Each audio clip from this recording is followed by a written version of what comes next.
You're looking into owning your own business. And as you go through that process, you start to discover the many, many options that are out there for you.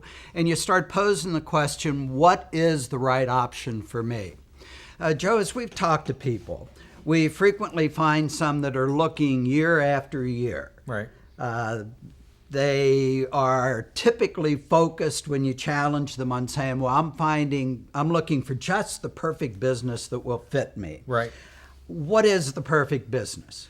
You know, I'm going to digress. It just reminds me of a story about a guy who in his 40s, a single guy in his 40s who was talking to his therapist.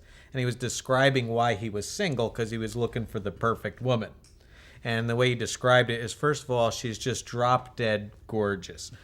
She's a marathon runner. She's a bigwig in a Fortune 500 corporation. She's got a master's degree, a PhD. She's a concert pianist. She speaks 3 languages, and he went on and on and on.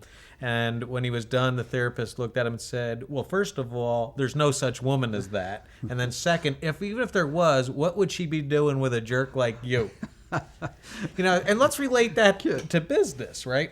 So, consider there is no such thing as the perfect business. And if you're looking for the perfect business, you may be saying things to yourself like, well, there's no startup cost, so there's no risk. Like you could start this thing with the change you can find rummaging through your sofa cushions. There's no inventory, you have no employees or no employee headaches, and the thing is a license to print money. You open your doors, replacing all the income you were making in the job market, and after the first year, you're doubling, tripling, or quadrupling your income. So that would be the perfect business. But Paul, what does the perfect business, the boogeyman, and Santa Claus all have in common? Oh, I kind of think I know that answer. They don't exist. They don't exist. So if you're talking to a franchise candidate, okay, and you hear they're looking for the perfect business, what would you say to that person? Yeah, well, your analogy with the 40-year-old person, right? Yep. Just like his marriage is totally delayed because you will never find it. If you're looking at a franchise and looking for the perfect business, that is just an excuse for procrastinating because you will never find it.